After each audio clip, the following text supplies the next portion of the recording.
On today's show, how competitive will the San Antonio Spurs be this upcoming season after adding veterans Chris Paul and Harrison Barnes to the mix? And where can Victor Wembanyama improve here in year two? It's all coming up on today's Locked On NBA.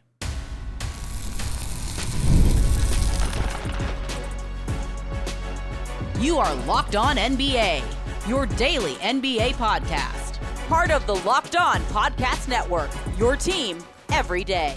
What's up, and welcome to another edition of Locked On NBA, the biggest stories with the local experts. I'm your host, Jackson Gatlin, also host of Locked On Rockets right here on the Locked On Podcast Network, your team every day. Now, today's episode is brought to you by Game Time. Game Time has a new feature called Game Time Picks that makes getting tickets for your favorite events even easier. Game Time Picks filters out the fluff to show you only incredible deals on great seats, so you don't have to waste time searching through thousands of different ticketing offers. And that's not the only great benefit that Game Time has. They have seat views, so you know exactly what the seat is going to look like at the venue that you're going to. They've got their lowest price guarantee, Game Time ticket coverage, and my personal favorite, all-in pricing. Look, they are so transparent with their all-in pricing tool. All you have to do is toggle it on, and then you see the price from start to finish. My least favorite thing is when you're buying tickets for any kind of a live event, whatever, and you go through the ticket buying process, and at the very, very end, they hit you with like the digital handling fees and the service charges and all these little surprise fees. And you wind up paying more in fees than you do for the actual tickets. That doesn't happen with Game Time. They've got their all-in pricing, fully transparent, so you know exactly how much you're paying from start to finish. So take the guesswork out of buying your tickets with Game Time. Download the Game Time app, create an account, and use code LOCKEDONNBA for $20 off of your first purchase. Terms apply. Again, create an account, redeem code LOCKEDONNBA. That's LOCKEDONNBA. For $20 off. Download Game Time today. What time is it? It's game time. Joining us now is the host of Locked On Spurs, Jeff Garcia, who you can track down wherever you listen to your podcasts or on YouTube. Just search Locked On Spurs, one of the youngest teams in the association. And hey, Victor Wembanyama's got some backup headed to San Antonio, some veteran additions in Chris Paul and Harrison Barnes. They also just drafted Stefon Castle, number 4 overall in this recent draft. I want to start with the vets first, Jeff. What should the expectations kind of be for this Spurs team with the additions of Chris Paul and Harrison Barnes? Like, are the Spurs actually trying to be, I don't want to say trying to be competitive, but are they trying to make a push for the play-in tournament possibly this next season? Or are they just trying to put more support around Wemby so that he, has the right pieces around him to excel further? My first reaction when I got the news was they should have done this last year, but it is what it is, But as far as Paul and Harrison, I think they're going to try to make a push for the play-in, but I also think it adds some stability to a very young roster. I was in the Spurs locker room many a time last year, and especially during the 22-win season, it was bad. But it's a young locker room. It was a very young locker room. They got trounced by 20. Here comes player X. What's going on? Music loud. And you felt a sense of a lack of a leader in there. Trying to say, like, why y'all, what are we doing here? We just got smoked by 18. Let's get our thoughts together here. So I think Paul and Barnes are going to address that. The only thing I'm worried about is the jump that the Spurs are going to have to make from a 22-win season to, they might need a 45 or more just to sniff the play-in. That is a massive win total jump from 1 year to the next. Now, you got Wemby. That's going to help you to get there, and that's good. Yay. But they're going to have to really come together, and I think that's where Paul and Barnes are going to come in. Paul, he's likely going to be the starting PG. There's no doubt about that. So that's going to shake up things. Trey Jones is going to go back to his natural position off the bench. Then now the Spurs have a logjam at point guard. It's Castle, it's Paul, it's Jones, it's Wesley. As far as Harrison Barnes is concerned, I think his addition as well is going to help Wemby have that front court mate. Somebody relying on him and Vassell paired with Wemby is going to be great for Wemby. The only thing I'm worried about here on the roster is the same thing I'm so worried about from last year till now. I cannot look at this roster right now and say, you know what? Boom, Wemby gets triple team. There's our knockdown shooter. The Spurs do not have that. It ain't Sohan. It ain't Keldon. It ain't Trey Jones. It ain't CP3. Maybe Barnes a little bit, okay, fine. Vassell for sure. But there's not that consistent outside 3-point yet. on this roster. They got a lot of time before the start of the regular season and the trade deadline. Hopefully they address that. Barnes, Ingram additions, A+. Yeah, I could see. I mean, Barnes, really respectable 3-point shooter. I mean, shot just under 39% this past year, and then CP3.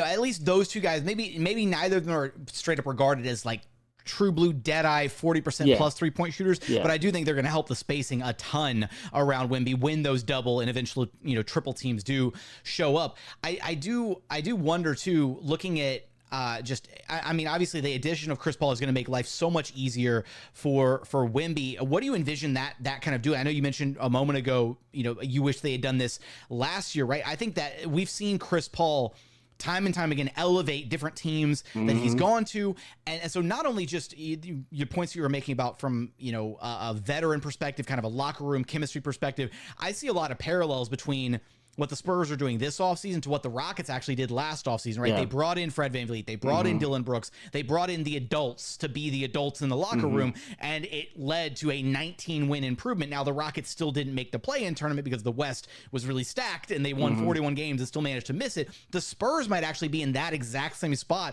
this season where they get a massive win total improvement with the additions of Paul and Barnes, but they just can't quite make it because the West is so brutal. Right. And it's not just the West being brutal. It's also the possibility of the Spurs saying, hey, Barnes and Paul, thanks for your time, but we know you're chasing that ring. Go have at it, either via trade or flipping them midseason for some more value. Flip them midseason or even waive them. The Spurs did that with LaMarcus Aldridge. Mid-season, they told LaMarcus, go chase your ring. He goes to Nets, and it didn't work out. But still, there has that possibility. And I think there's going to have to come a point in the Spurs season. If they're knocking on the play-in door, go for it, go all out. But if you're at the halfway point and it's still kind of out there, maybe not, I think you got to start again thinking about the future. You got a loaded draft. 2025 is going to be, supposedly historical. We'll see. But I think the Spurs got to balance that. They're loaded with draft picks. We know about the Atlanta picks. They got 2 of them unprotected picks going into 2025, plus their own pick if they do have a flop of a season. So there's that. You got to balance that. I mean, come on. If you can land in the top 5 in next year's draft, top 8, you pair another top 5 pick from this upcoming draft with Wemby, with Stefan Castle, with the rest of the young core. That's going to be a really exciting team for years to come. Yeah. When you look at Victor Wembanyama, though, right? Obviously, insane rookie year. It surpassed any and all expectations that could have been set for him. What's the biggest area of growth? What do you want to see out of him here in year 2? Thank you for bringing that up, because that's something I think Spurs fans are kind of missing. They love what they're seeing and the freakish ability and what he can do in his rookie season. But there are still areas of his game that need polishing. Turnovers. He turned the ball over quite often last season. Number 2, 3-point percentage. Talk about who's the outside shooter. It's arguable that Wemby is your biggest deep threat right now on this roster. I'd like to see him continue working on that 3 shot. We know he can make it. His form is not horrible. It's on track. Just some fine tuning. I think if you play 2K, he looks like Steph Curry. So exactly. Also, too, here's the thing: continue adding size to his frame. He told an outlet over the offseason, I believe it was a French outlet, and that he added about roughly 6 to 8 pounds of muscle already. Yay, Wemby, but that's still not enough. He still needs to fill out that frame. And also, I want to see how he's going to handle more aggressive defensive from last year going into this new year, because last year he was an anomaly. You know how many times I saw NBA scouts at the Frost Center last year? It was a constant flow of them just checking Wemby out. So this upcoming season, they're having a game plan for the next decade is what they're doing. Basically, yeah. And here's the thing. They're going to come at him. If you thought he had a target in his back last year, he's going to have a bigger target on his back this upcoming sophomore year. So yeah, there's things to work on. But other than that, I mean, at one point you start nitpicking that, because he's just that good. But with the additions of Paul and Barnes, that's going to help him. Vassell, the only knock on him is, can he stay healthy? He's very injury prone. He could possibly, I'm going to stick with the theme of behind me right now.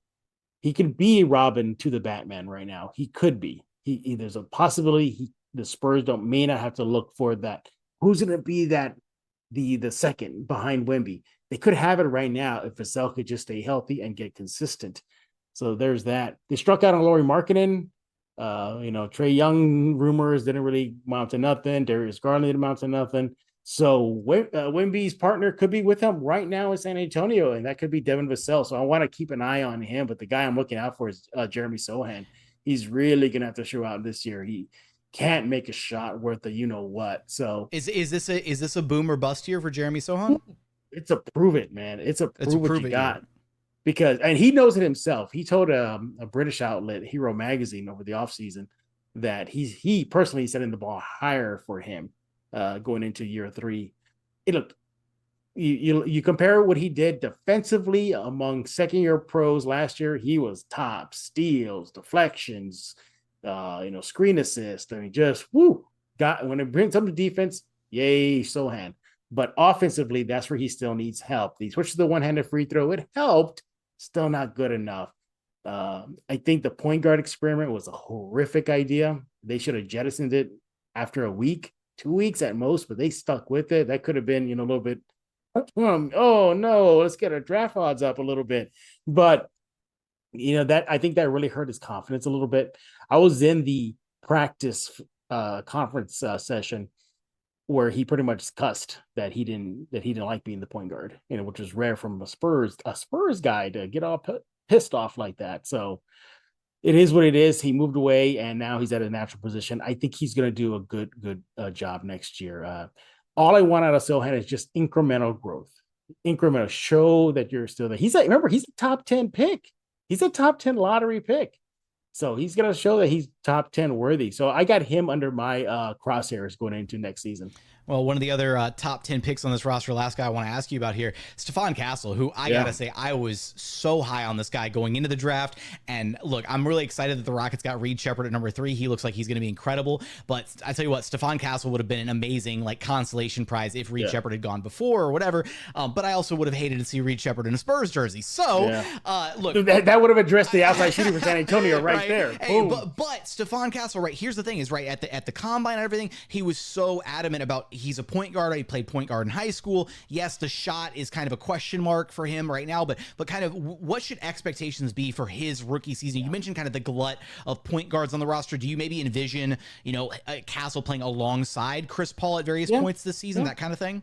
Yeah, I could definitely envision that. I think the Spurs are likely slowly letting him, as the season goes on, more minutes and more minutes and more minutes. I would not be surprised if the Spurs were to send him to Austin, the G League, because why not? Why not? The Spurs are great with player development. But it's not uncommon for a top 5, top 10 player to go now out there. It's not a slap on the hand. I think it's good for him because. Especially if there's not minutes with the team at the top, right? If you're only going to get 10, 15 minutes a night, it's better to go get 30 plus with the G League associate. You're not gonna leap over Chris Paul opening month. You're not gonna do that. You're not gonna overtake Trey Jones in the rotation. Trey Jones proven veteran now. Unless Castle just wrecks shop in training camp and preseason, and then there's that wild card. But I think by All-Star break-ish, you'll start slowly seeing him getting out there a lot more, give him the ball. I think where he's going to earn his minutes, though, is defensively. Defensively, that's where he's going to earn his minutes. Yeah, put him on. I want to see how he does against Luka. I want to see how he does against Shea. I want to see how he does against Reed Sheppard. I want to see what he's going to do all this stuff. Let's see what the kid can do defensively. But, obviously the book is out still. Is he the point guard of this current Spurs rebuild? Don't know. Could he follow the Tony Parker track, where at one point of the season, Pop just turned to Tony Parker and said, here's the keys to the cars. Don't screw it up. Same thing with Castle. Could you do that? And maybe that might happen if the Spurs were to let CP3 go mid-season, because that's why Chris Paul came to San Antonio. He said it at the conference call. He said it. I want to get minutes. He didn't get that many in Golden State. He's going to get them now in San Antonio. But Castle is definitely somebody to watch. It's funny, our colleague, over at Locked On Fantasy Basketball, Josh, he ain't high on him. He's not high. He said the shooting is going to be his issue. So I definitely want to keep an eye on that as well. So Yeah, that was a fun episode with Josh. You're gonna have to go back and pull those receipts on Josh down the line when Stefon Castle becomes a 40% knockdown 3-point shooter. But what's next for the San Antonio Spurs and Victor Wembanyama? Will the additions of Chris Paul and Harrison Barnes lead them to potentially play-in tournament this upcoming season? You're gonna have to cover for all of that and so much more over at Locked On Spurs. Jeff, thanks for stopping by Locked On NBA with me. Anytime.